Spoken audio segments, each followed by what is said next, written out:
very much. I want to first thank Microsoft for inviting me to give this presentation at the Faculty Summit. I also personally want to thank Han. Han, hello. Because it was the Faculty Summit and the 21st Century Computing Conference in 2005, which Han organized under the leadership of Harry Shum.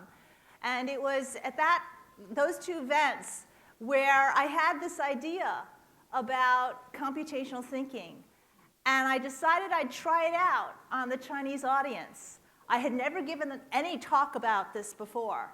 And I was supposed to talk about predictable software. But I decided in my first 3 to 5 minutes of my time, I would try this idea out. So it really was a germ of an idea in 2005.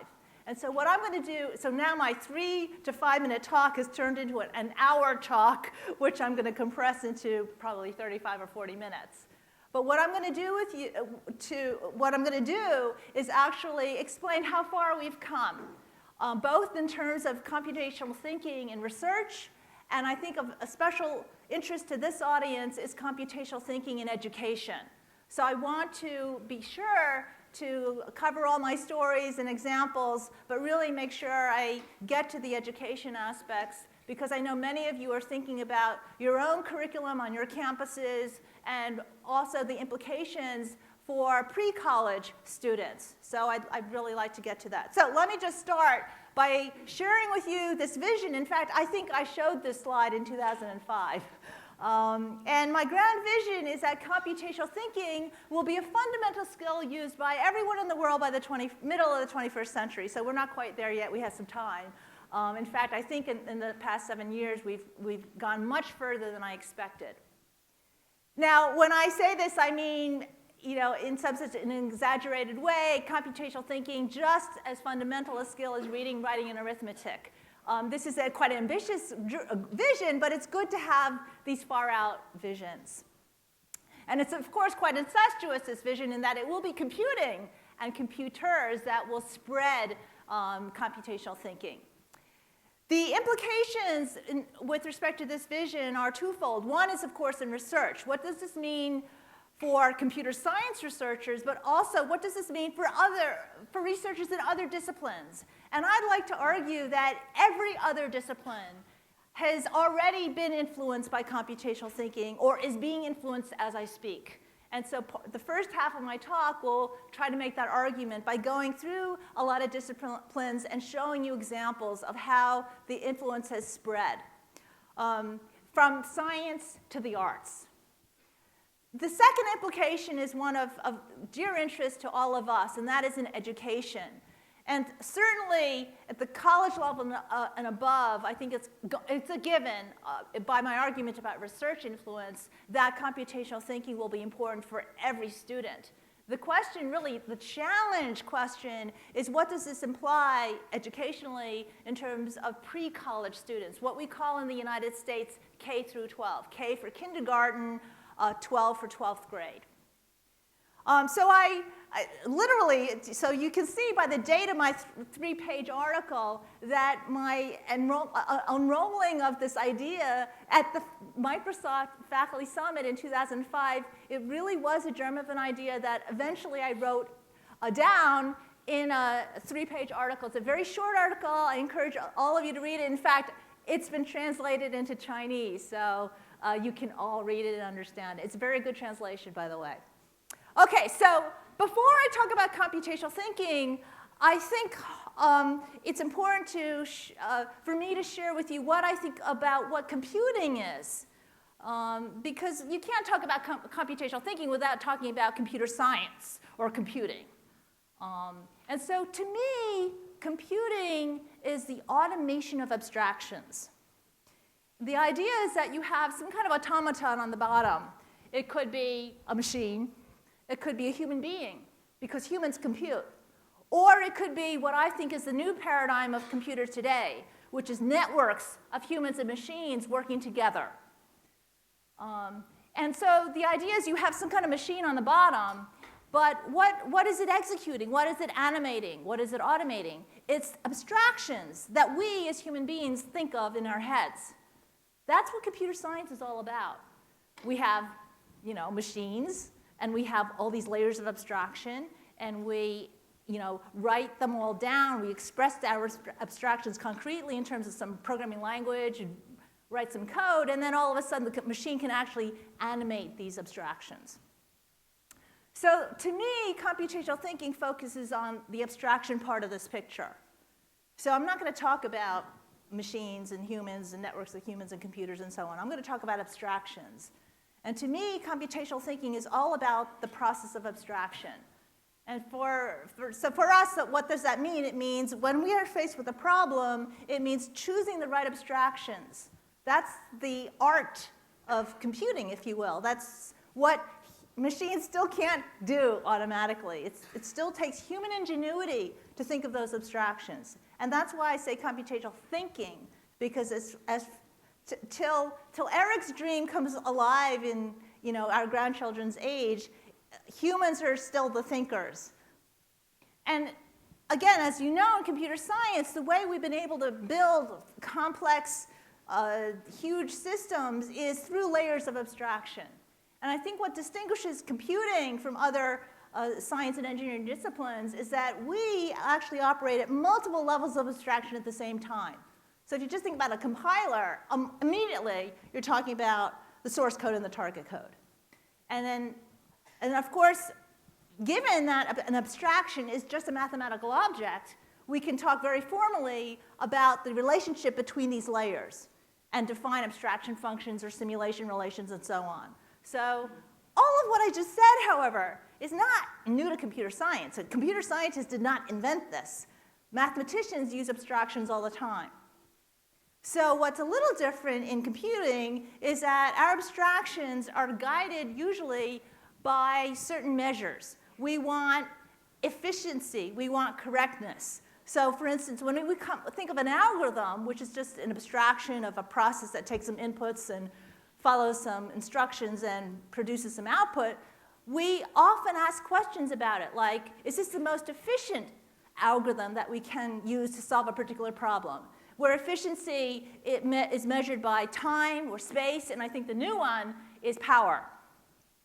But we also ask about not just how fast does this algorithm take, or we also ask about correctness. Does the program compute the right answer, or does it compute anything at all? What's known commonly as safety and liveness properties. So these are the typical kinds of questions we might pose of a given abstraction. But of course, there are other ilities, if you will, for the abstractions that we invent. Given a problem at hand, an abstraction we've invented, we're going to ask about simplicity and elegance, scalability, usability, modifiability, all the kinds of things that, in fact, typical engineers ask of their abstractions or their models of the physical world. So what I'm really trying to say is that computational thinking is not this mystery. It's really a blend of mathematical thinking and engineering thinking. So let me summarize that computational thinking complements and combines mathematical engineering thinking. It certainly draws on mathematics as its foundation because, in fact, of course, mathematics is the foundation of computer science. So you can't help but use mathematics when you're doing computational thinking. One difference, however, is in mathematics, you can work in the idealized world. You can say for all x, x over some infinite domain. You can prove properties about elements or domain types that wouldn't be representable or reachable by some hardware device. So in computing, of course, we are restricted by the limits or the physics of the underlying machine. Here's the machine again. So be it a laptop or a Surface or your phone or your brain, because after all, the human is a computer too. So in computational thinking, yes, the abstractions all come from mathematics, and we know how to manipulate those abstractions using mathematical reasoning. but the kinds of objects that we represent in our abstractions are going to be limited by the physics of the underlying machine. Computational thinking also draws on engineering thinking, as I mentioned already. But there's one difference between computing as an engineering discipline and any other engineering discipline, like civil engineering, electrical engineering, mechanical engineering, and so on. It's what I think makes computing unique. Can anyone guess what I'm thinking? Software. Because in software, you can do anything. In software, you can invent virtual worlds where the avatars defy the laws of nature, defy the laws of physics. In software, you're only limited by your creativity. You can build anything you want in software. And that's a difference. And I think it challenges you in terms of your imagination and creativity when you're using computational thinking. So when I talk about computational thinking, I really focused on the ideas, the abstractions, and not the concrete representations of those ideas, like the hardware or the software. And I do think it's for everyone, everywhere. So before I go on to my examples, I want to just be a little concrete by what I mean by abstractions. And I listed up here some classes of abstraction. They're all very familiar to you. You probably teach all these abstractions to your undergraduates or graduate students in computer science. So, if you major in computer science, you're going to come out a computational thinker. That's actually not the challenge. And I don't really mean to go through all of this, but just to be concrete. What I do want to show with this slide is when I talk about computational thinking, I'm trying to distinguish computational thinking from computer literacy. So when I talk about everyone in the world should be a computational thinker or know some kind of computational thinking by the middle of the 21st century, I don't mean everyone should know how to use Word or Excel or learn how to use Google or Bing. Everyone knows how to do that. That's not a challenge. But it's thinking deeply, inventing abstractions, knowing how to analyze those abstractions in terms of efficiency and so on. That's actually what I'm talking about. I also don't mean computational thinking is computer programming. Computer programming certainly is a skill that all computer scientists learn and use. Sort of how when you're reading and writing, you just learn how to write and read, but it's interpretation and thinking about what you're writing. That's deeper than just the physical act of writing or reading.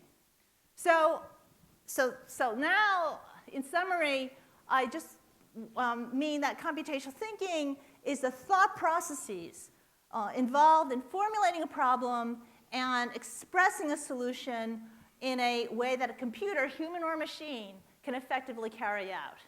So computational thinking is what comes before any computing technology.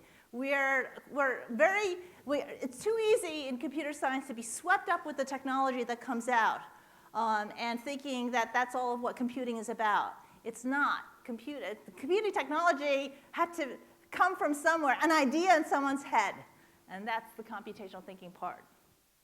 Okay, so now I'm ready to start with my examples. I'm going to start with examples of computational thinking in other disciplines.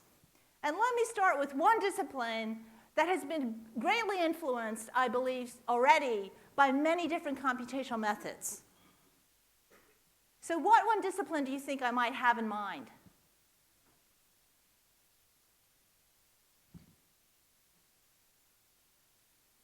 Don't be shy.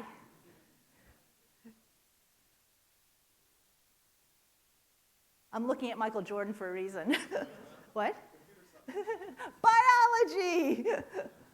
Is that surprising that I said biology? Okay, thank you, Candace. Okay, here's another test question. What event caused, I think, the biologists to recognize that the computer scientists might have something to bring to the table in terms of advancing their own field? Candace, you know. I think it was, at least for me, in my observation of the world as an outsider, the shotgun algorithm, expediting the sequencing of the human genome, I think, awakened the biology community to say, hey, maybe you computer scientists have something more than just hardware to bring to the table. Of course, a lot of the hardware helped, but I think the word algorithm that was starting to bandy about, this is so old now that we forget that it was a big deal back then. And then, since then, I'm going to just give you lots of different examples here of how other computational methods have been used to study biological problems. And what's common to all these models and languages that I'm showing you here is that many of them are designed to understand the dynamics of multiple processes interacting with each other. You think of an operating system. What did I just say? Multiple processes interacting with each other. So it's no wonder that models from computer science might pertain to the challenges of modeling multiple processes interacting with each other in biology. And now let me just give one example from my own research area, which is model checking, to give you just a hint of how computer scientists and biologists are working together to try to tackle biology problems. So how many of you know what model checking is? Okay, so if there's anything you get out of this talk for the computer science faculty here in China, it's a taste of what model checking is. It's an off-the-shelf technique, so I highly encourage all of you to go learn about it. Okay, so model checker is literally a black box. And what it takes are two inputs. One is a description of the system that you're modeling in terms of a finite state machine. And the second input is a property, often expressed in some kind of temporal logic or some kind of logic. And the idea is you want to determine whether every behavior of the system as represented by this finite state machine satisfies this property. It's a verification problem because you really want the answer to be yes, every behavior of this concurrent system that I'm modeling with my finite state machine has no race conditions or has no deadlock. You'd really like to verify that before you, say, launch it in Windows 7.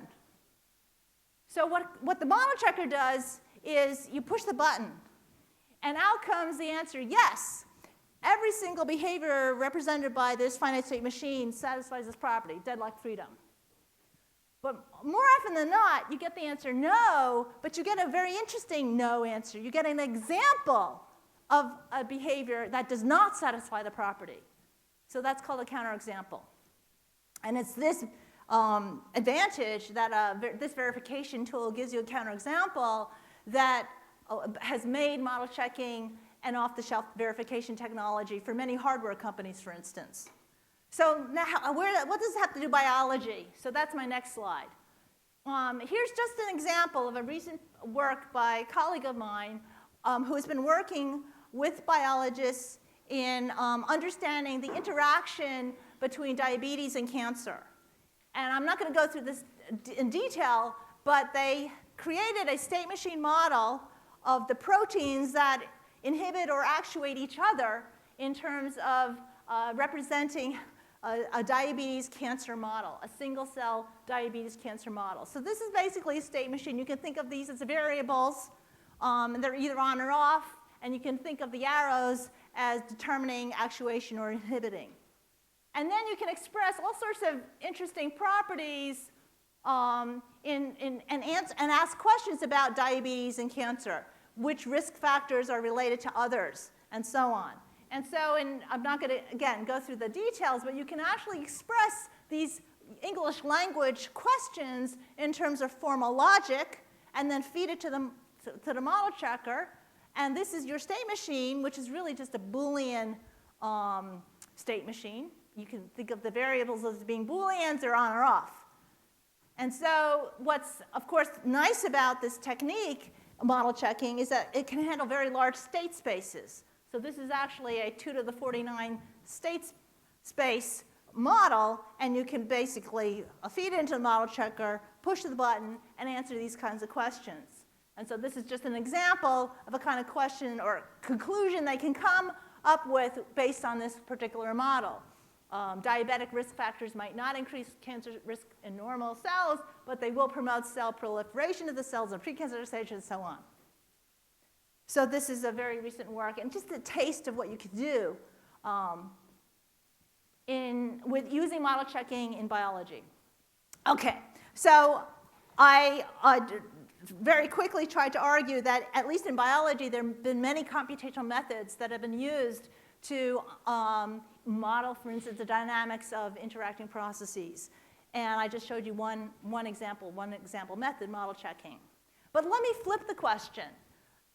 Let me ask the question, what one computational method has had influence on a broad range of disciplines? Now let me look at Michael Jordan again. No! Machine learning! Are you just teasing me? Okay. Machine learning has, for instance, I think, and you can argue with me which direction it went, transformed the field of statistics. And coming from Carnegie Mellon, where we have a whole machine learning department, you can see why I say it this way, as opposed to statistics has transformed the field of computer science. Because at Carnegie Mellon, we do have a machine learning department, which is really made up of professors in statistics with professors of computer science sitting side by side. So, and also, I remember many years ago, a PhD student in computer science came up to me, and he said, "Oh, Jeanette, I interviewed a very large Midwestern university in their engineering school. I got an offer from their computer science department. I also got an offer from their statistics department." And his PhD thesis was in machine learning. He said, "I don't know what, their statistics department is really good, and computer science not so good. What should I do?" And I gave him advice and so on, because he's junior faculty, he's thinking about his career path and so on. Eventually he chose statistics, which I think was the right decision for him. But what was telling to me was that this statistics department saw the future. And they wanted a PhD computer scientist who understood machine learning. And so in all other fields now, we see that we basically, 7 years ago, I had to really make the case, but now I don't think I have to make the case. So machine learning in the sciences, we already heard from Eric this morning about machine learning in astronomy, and there's being work in cosmology, machine learning in medicine. I'm kind of giving a summary of Eric's talk now. You didn't mention meteorology, okay, so one of my favorite examples comes from a colleague of mine, Tom Mitchell, in the computer science and machine learning department at Carnegie Mellon, who's been looking at analyzing massive amounts of fMRI scans of your brain, to understand what parts of your brain light up when you see what different kinds of words, a verb or an adjective, and so on. And so he's basically applying machine learning in computational neuroscience. Machine learning everywhere outside of science and engineering. So machine learning is used to detect credit card fraud. It's used on Wall Street for good or bad. It's used in the US, when we go to the supermarket, we go check out, and then we get these coupons that tell us would you like to buy something or other. And they're using machine learning to look at our behavior, detect patterns, and spit out the right coupons. Machine learning is obviously used in recommendation systems, reputation services, and so on. And it's even been used in sports to analyze how pro athletes train and sort of perform certain movements, so that coaches can teach the college kids how best to do certain moves. So this is a very quick example of a machine learning question that has resulted in a whole class of algorithms. And this is a typical problem in machine learning, where you have a set of images, and you want to find the dividing line between, say, in this case, the faces from the non-faces. So find the function or the separator between these dots. So the first thing we're going to do is abstract the problem. So find the separator between the red dots and the blue dots. And why is that interesting? Because what you want is, if there's a new image that comes along, you want to immediately classify it. It's a face. It's not a face. So that's why you want to find these functions. So, of course, in real life, it's visually not so easy to see what that separator is. And of course, in real life, it could be a curve in some n-dimensional space. So that's really the nature of the sort of, now imagine a zillion dots, not just a few dots I can draw on the slide. And n dimensions, not just 2 dimensions. Okay, so here's the question that Michael Kearns posed. And I like this example because there's both theory and practice that resulted from this question, which is, can a set of weak learners create a single strong one? And so a learner is just a classifier that a weak learner is one that kind of gets some of the dots wrong when you're classifying it, and a strong one is the one that gets lots of dots right. And so here's just an example. I made the blue dots crosses and the red dots dashes just for visual convenience. So what you do is you basically, and the answer is yes, and there's a whole class of boosting algorithms that came out of figuring out what the answer to this question was. And you can see how old this result is. And so here's an example of how boosting works. You just pick a classifier, and then you look to see how well you did on the training set, and you see that the blue crosses have been misclassified, so you boost their weight. And so you do this again. Here's another weak classifier. The red dashes are misclassified, so you boost their weight. And so we'll just iterate one more time.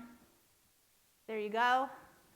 So that red dash is wrong, those 2 blue crosses are wrong, and you have 3 weak classifiers, which, as you know, the punchline is going to be you combine them, and you get this perfect classifier.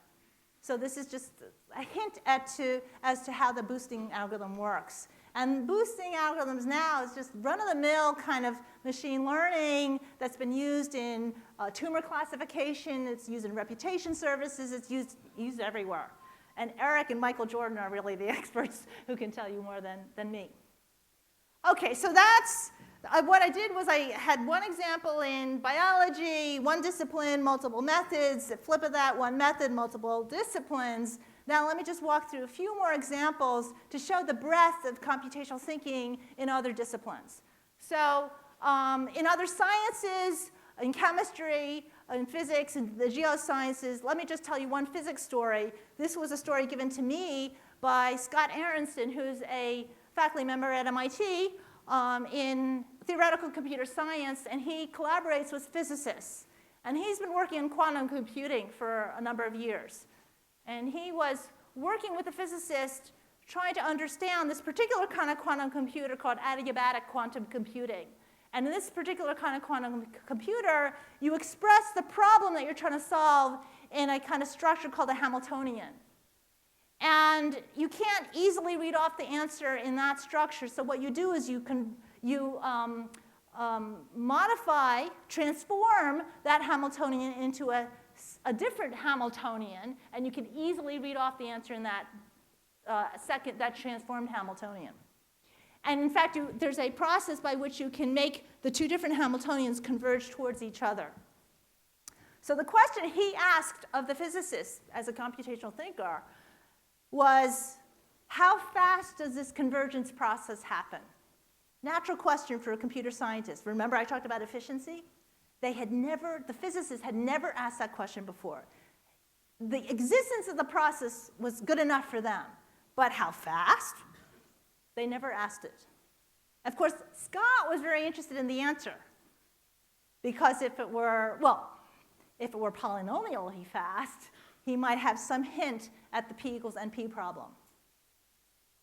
So he was very keen to know what the answer was. And so after some hard work, it turns out it's actually quite fast until there's a small window where it's exponential. So it's a good result to know that we still haven't cracked the P equals NP problem. But the physicists were so excited by just this simple question that Scott asked that he told me, this is Scott's story now, that the physicists went around and asked this same question, how fast does this process converge, of many different processes that they had been studying for years. So that's an example of computational thinking applied in physics. It's got nothing to do with programming or running machines or anything. It's a way of looking at your problem, asking questions that you would maybe not have ever asked before. Okay, math and engineering. I'm not going to go through examples here, but you can see, by the way, at the end of my talk, I have references for all these examples. Moving on then to computational thinking for disciplines outside of science and mathematics and engineering, but for society, one of the hottest topics right now in computer science is the convergence or the intersection of computing and economics. And there's a lot of this is actually being driven by the computer scientists in ad auctions and keyword bidding and so on, kidney exchange, needing the computer scientists and the economists to start talking to each other. And this is happening more and more, certainly at Carnegie Mellon, I know at Microsoft Research as well. In computational thinking in law, so I'm going to tell you a short example. When I was at the National Science Foundation, a patent lawyer came to visit me. He had just written a book, and he said, Jeanette, I wish I had read your article before I published this book, because then I would have called it Computational Thinking in Patent Law. And so he went on to give me all sorts of examples of how, first of all, he's trying to advocate that patent law in the US has to change because computers are going to change the whole way that legal system needs to think about patent law. But he had an example which I wanted to share with you, and which is there's a company in the United States called Oral-B.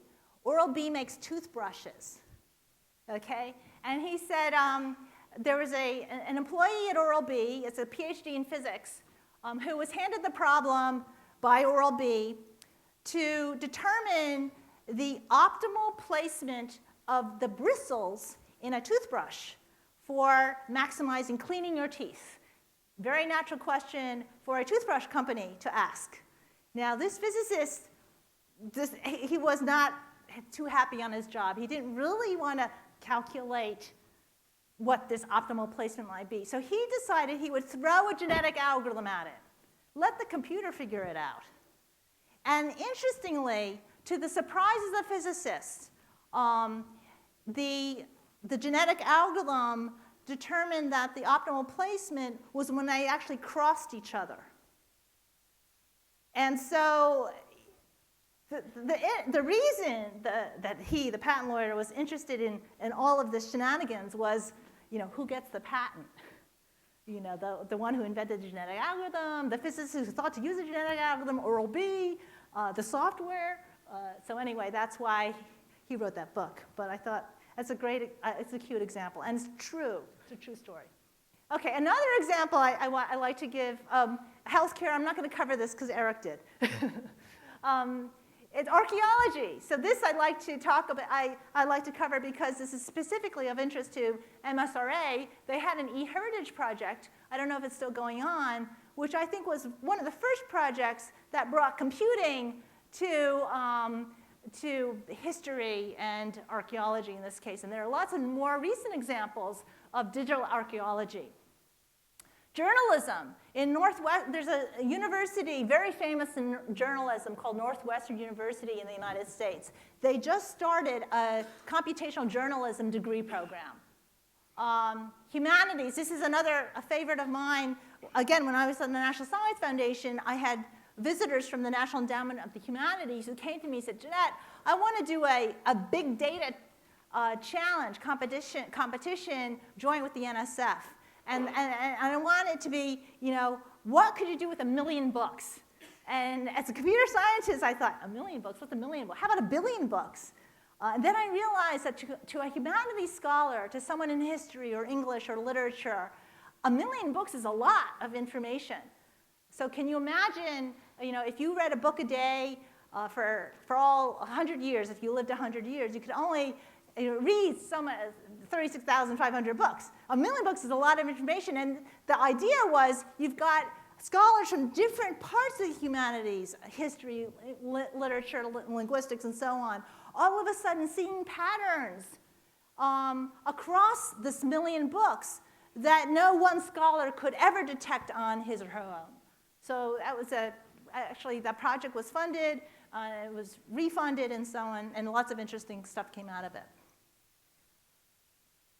Okay, now we're down to brass tacks. Okay, so if you will, for research, as far as every other discipline being affected, whether it's a professional discipline like law or medicine, or a research discipline like humanities or science, I think it's just there already. It's inevitable. It's in science and engineering, it's there already. So what does this mean? So research, I think, is done. What about education? So let me just argue that because of my argument about research, graduate level education is taking care of itself. Now what's happening on campuses, at least in the United States, is what does this mean for undergraduate education? And I will cut to the chase and just say that many campuses, at least in the United States, are now revisiting their undergraduate curriculum, not for computer science certainly, but specifically for first-year students, and most importantly, for non-majors. What courses should be offered to non-majors to spread computational thinking? That's what's going on campuses right now, including Carnegie Mellon, so I'm going to get to that in a second. The really tough question, though, is K through 12. So that's the question I posed the community many years ago already, again, while I was at the National Science Foundation, which is, what is an effective way of learning computational thinking by a pre-college student? And this really breaks down into two questions. The first one is probably the most important. What concepts can students learn when? So for instance, when's the right time to teach recursion? Or think about when your child learns long division. Usually in the United States, it's in 4th grade when you're 9 years old. I hope that's still true. When a child learns long division, why don't we use the general word algorithm, and that they're just learning an algorithm to divide one number into another number to get a quotient and remainder? What's the big deal? Why don't we just use that word? Maybe children at 9 years old are not ready for that abstract concept. I don't actually know. You know, as a computer scientist, I don't know anything about education or cognitive science. So I was challenging the community to work specifically with educators and cognitive learning scientists to start addressing this first question. And this first question means research questions, really understanding in a most fundamental way what are these concepts in computing and when is the right time to teach these concepts. For instance, back to my question about recursion, I remember asking this question of the other ADs when I was at NSF. And my fellow AD in the social behavior and economic sciences was a linguist by training. He said to me, Jeanette, recursion, what's the big deal? Language is recursive. Everyone learns how to speak in some natural language. And I said, yeah, well, you know, it's not like we go around instantiating, you know, and a recursive grammar every time we utter a sentence. There's something not natural, maybe, as a 5-year-old in learning the concept of recursion. But I actually don't know. And some of these concepts might be innate and not learned. I don't know. So I think there's some very deep, interesting learning science questions behind my first question here. And my analogy really is to mathematics. We've somehow figured out by the time you're 5 years old, you have some sense of number. By the time you're 12 years old, you can learn algebra. You have enough mathematical sophistication to learn algebra. By the time you're 18 years old, you can learn calculus. We've somehow figured this out over decades and centuries of teaching and learning mathematics. So in some sense, it's not surprising we don't have answers to this in computer science because we're a very new field. The second question is actually very related to the session that Anup Gupta will be heading later today.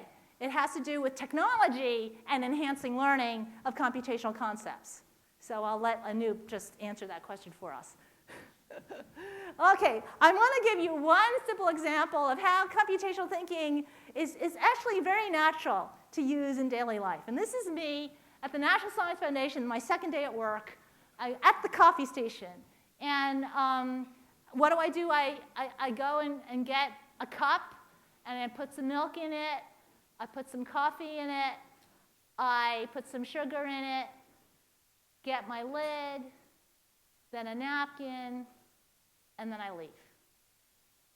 So, you know, we're all computer scientists. What do you see when you see this coffee station? What do you think? You think, that's my path. You think, how inefficient. It's especially inefficient when there's someone in your way. Someone getting a cup, and when you want to get your lid. And man, when you want your caffeine in the morning, you just want to barge in. And so I thought, okay, well, what did I think as a computational thinker? Well, I said, how inefficient. But I also thought, well, how should I solve this problem? Anyone? I thought, pipelining. And then I thought, okay, what are the minimum number of stations I need to move to affect the pipeline? And I said, oh, that's not the most efficient pipeline. But I stopped. And you need to know, to answer this question, that the coffee and the soda machines are bolted down and because the power is behind them, and you can't move those. So in case you haven't figured this out already, you just need to move the lids over, and then you get this nice pipeline. I went over to the cashier and said, oh, let me make your coffee station much more efficient. You just need to move the lids over. You know. And he didn't understand what I was saying. And so much for my influence at the National Science Foundation.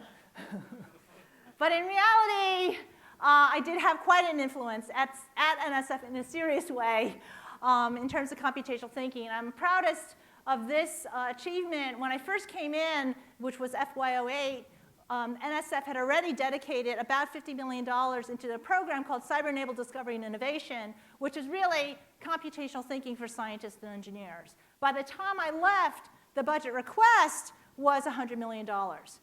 What Congress didn't give the NSF that amount of money, but that goes to show how, and by the way, this program was funded by every single directorate in the foundation. This is a foundation-wide program. So even the Office for Polar Programs put money into this. Geosciences, math and physical sciences, social and behavioral economic sciences, all the offices and so on. So this was my influence at NSF in terms of the research community. And this program carried forward for 4 years.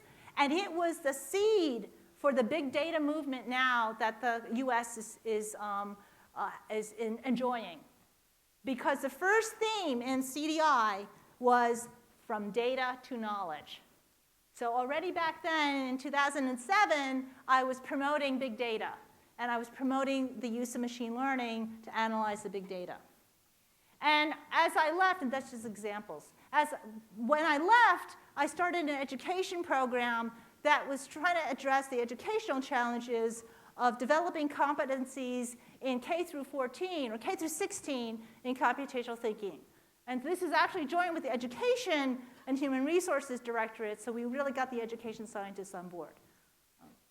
Okay, so let me, let's see how much time, I have 1 minute and 40 seconds left. Okay, so this is our redesign of the intro courses at Carnegie Mellon.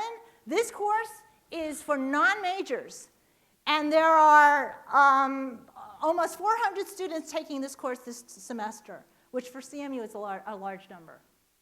And you can see that, I'll just go on. Industry support has been fantastic, so I have to thank Microsoft Research for funding a center that I host at Carnegie Mellon. It's been very generous to really support the research activities behind computational thinking. But I should also credit Google for picking up on the idea of computational thinking and promoting it at the high school level for teachers, and also creating a website called Exploring Computational Thinking that has a tremendous number of resources available for science and math teachers at the pre-college level. US national efforts, there have been many at the high school level in terms of changing the College Board exam, in terms of resources, a lot of resources on this website, Computer Science Teachers Associations, all the high school teachers in computer science in the US. There have been National Academy reports. Even Congress even has an act that's pending on computer science education. But I wanted to get to the international efforts. The one I'm really the most gratified by is what the UK is doing.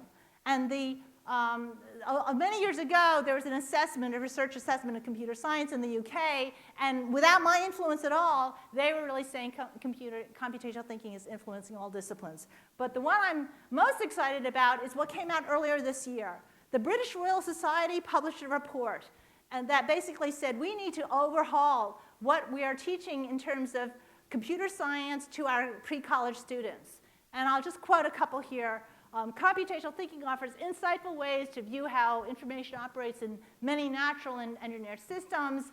Every child should be expected to, et cetera, et cetera. So this is like playing out my vision for real. Ireland, this university actually created a new degree program in computational thinking. They asked my permission if they could use this name. And that just launched this year as well. Other international efforts, I wanted to mention what's going on in Singapore because they have this program called Reloaded program, and they also refer to computational thinking. So this is happening in Singapore. Probably the one that excited me the most personally was this email message I got from a student in Egypt. He sent me this email message, said, I love your paper, this 3-page paper. I love your ideas. I want to spread computational thinking in Egypt. What can I do? And he started this blog, and you go to this blog, and you just feel like, oh, wow, I wish I could fly over there and help him. It was like my Arab Spring moment. This is just personally very touching. Okay, so there's my article translated into Chinese, translated into French. And this is my call to you to help me spread computational thinking. So thank you.